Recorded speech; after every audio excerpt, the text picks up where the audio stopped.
that I believe out of Tefl once before, doing a very unique early roach build. Not even a rush, just get 3-4 roaches out and hold that ramp strong versus an aggressive early Ling player. But here we are spawning in the top right. We have our green Zerg. It is Tefl. And his opponent. In the bottom left-hand corner, representing Flipside Tactics, it is the blue Zerg, Jon Snow.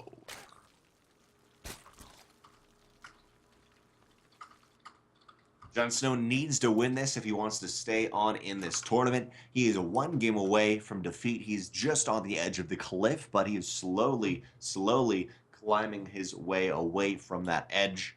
Yeah, let's see how they both open up, Koshkii. It looks like, at least for now, they're opting for a hatch gas pool plays, and I love we always see this. One player hatch gas pools, maybe even 3 hatch before pool, but either way, one player takes their natural in the normal natural, and the other player takes a little bit more aggressive, which, if the other player doesn't punish the player, in this case Jon Snow, who is taking his natural in his third, it actually works out really well in the Roach v Roach wars because you have established third base with spines, with Evo chambers, etc. However, Tefl and Jon Snow are both like, you know what, screw aggression.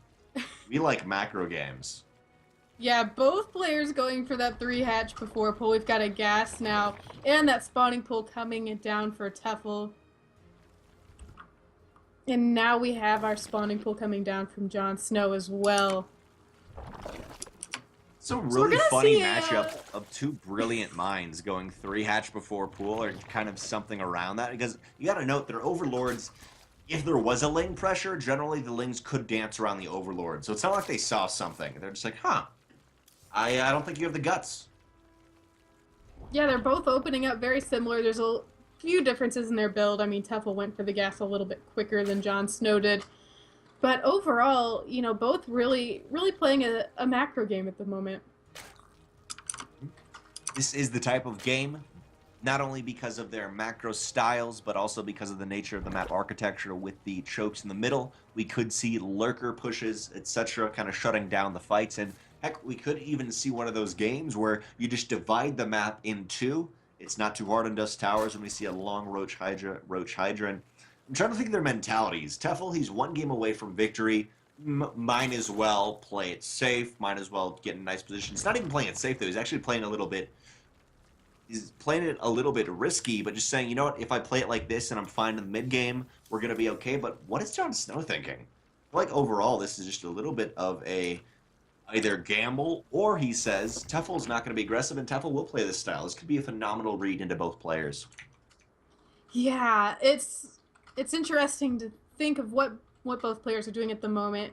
We have got the quicker Baneling Nest coming down from Tefl, but still, I mean, you know, we've got that Baneling Nest also from Jon Snow. They're playing pretty similar, with Tefl getting his tech and his upgrades just slightly faster than Jon Snow. Could see him push in, try and capitalize off of a timing attack. However, for now, both of them are going to be droning up. But there we're seeing our big differences, Koshkii. Roach Warren for Jon Snow, while it'll be pretty heavy Baneling, or at least defensive Banelings for now, from Tefl. Tefl is getting an Evo chamber behind this. Could just be for upgrades, maybe drops, but most likely, my guess is it's probably just an upgrade. But drops good, so you never know. See if he transitions into roaches that is Tefl, because if he doesn't, he may think Jon Snow is playing like a heavy Ling style, something like that, and actually, interestingly enough, Tefl is going to go up to that layer. We may see meters out of him, but for now, he was just sending Lings into the orifices of the world and seeing what's going on, and scouts what Jon Snow is doing, sees everything, and really, we're seeing a Roach run out of Tefl on the defensive, playing it safe, and also that +1, but I wouldn't be surprised if we see him move on into meta play after this early Roach v Roach knife fight. Yeah, and that layer is about halfway done from completion now. I wouldn't be surprised either if Tefl went to the mutas. And we've got our layer now being made for Jon Snow. They probably have similar ideas in mind. He is, of course, committing to +1 missile, but also some Banelings here, and there is going to really cut him short on gas. For now, he's going to be staying on Ro8 and Baneling and take a very greedy fourth base. Both players are just kind of silently signing the contract of the macro game, but Jon Snow not quite as much. Jon Snow's got Roaches queued up and ready to take an angle around the Overseer or the Overlord of Tefl, and he's pushing out across the map. Jon Snow, or pardon me, Tefl, he's got upgrades on the way, but Jon Snow has more Roaches than he has because of that. Tefl is maybe not putting his money into where it needs to be right now. Yeah, the army supply is really telling here. 60 to 41 for Jon Snow. He's got quite the army advantage, at least right now. We do have 10 more Roaches morphing in for Tefl, but they need to be here right now, and I think he needs more than that. At the moment, Jon Snow is at 31 lanes, 16 Roaches to the only 17 Roaches of Tefl. Clearly, Jon Snow, he's got a phenomenal concave, he's got some corrosive biles, but Tefl has to fall back onto his third base.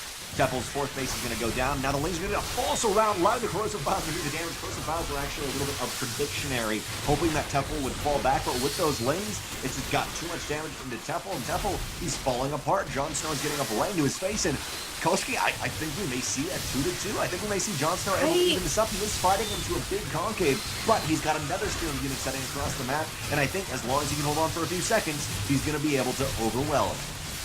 Yeah, the Lings are arriving now. Drones had to be pulled here.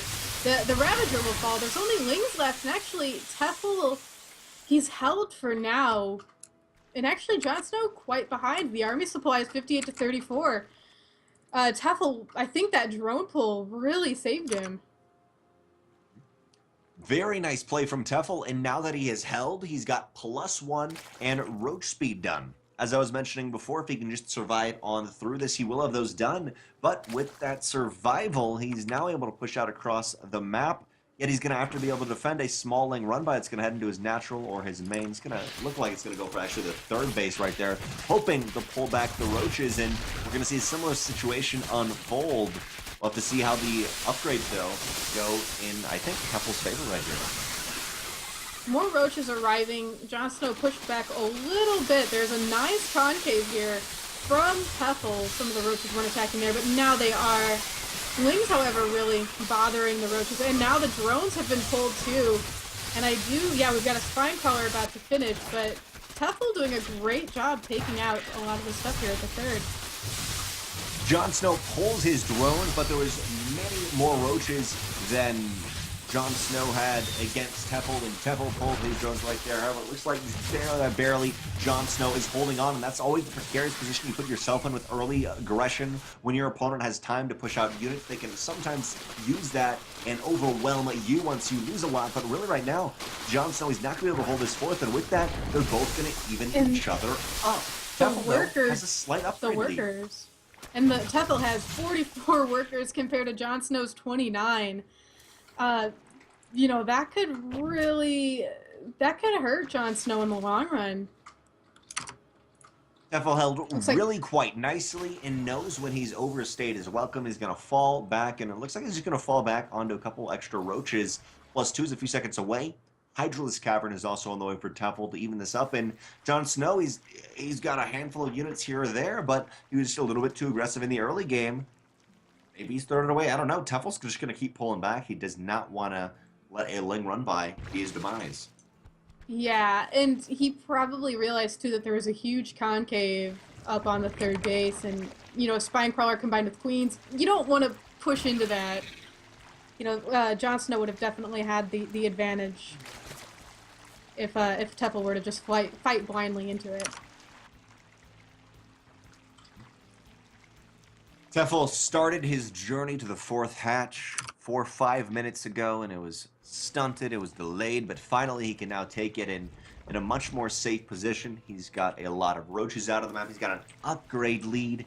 Not only is it just a pure attack defense, or pardon me, attack armor upgrade lead, but he's also got a Lurker Den on the way. He's got Hydralisks, and Jon Snow's got something, but this is the time where you generally see, okay, Jon Snow isn't going to be able to go 1-for-1 with Tefl, but maybe he can hit a timing attack, something like that. But Tefl's dotting all his I's, crossing all his T's. He's checked everything, and I think he's just going to take a really nice position right here. And on Dust Towers, maybe Jon Snow can buy himself time with holding the middle, but He's not doing that. He's very far back. He is scared of an attack, and he's prepared to defend that attack. It looks like Jon Snow moving across with a few links just to see what's up. Killing a Ro8 on the map, but not seeing anything just yet. Tefl now, the supplies for both players, pretty different. 172 total supply to Jon Snow's 138. They have, though, managed to, at least for Jon Snow, even up closer the worker supply. Right now it is 58 drones of Tefl, the 51 drones you did mention much earlier on. There was a huge disparity between the two. Tefl had a nice lead, but they are kind of evening themselves out economically for now. Jon Snow on the way does have +2 missile, but Tefl, he's on the next cycle. StarCraft, sometimes you can say it's just a big group of counters. I counter you with this unit, then you counter me, and Tefl is a counter ahead of Jon Snow right here. He's got all his tools ready, and now he's going to move out and try to end this game.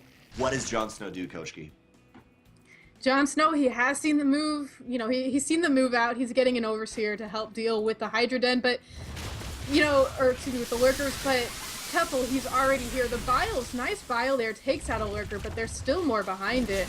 And Jon Snow, he's just going to need really nice positioning. He does split up his units. He's getting a concave ready. Lurker's trying to get into position. The Roaches move forward too. And Lurker's getting some nice shots off on Jon Snow's army. Jon Snow managed to snipe one Lurker earlier on, but Tefl Purely's got 10, 15 more Roaches, and now we're going to see a desperate fight between the two. Jon Snow is not fighting, or at least fighting a little bit on those Lurkers, but overall, even without the Lurkers, Tefl is able to wedge himself into a nice position and overwhelm. GG, Tefl takes the series 3-1. Really impressive play again from Tefl. His aggression there, especially in that last game, was very strong. There was a huge worker disparity. He did a lot to damage Jon Snow, and then he went for those Lurkers, and those Lurkers were just brutal. Thank you guys for watching that last series. As we said, it was Jon Snow versus Tefl. Tefl 3-1. In the previous series before that, we had 3-1 Beast of QT versus Monty. So Tefl is in the top part of the round of 4, and Beast of QT, or pardon me, am I reading that right? Yeah, Beast of QT is in the bottom part of the round of 4. We have one more best of 5 coming up for you guys this evening. That is Koshkii. I am DrennoC, and this is the RSL Season 1 of 2016. We started off with, I think it was almost 64 players, maybe it was 32 for this one, but started off with 32 players, and we are now down to, I think, technically we have 2 players left. I guess we will have 4 players left by the time this night is over, but we'll see you after this short ad break, guys. After that, we will have Semper versus Dolan, a TVT, for the final match of this evening.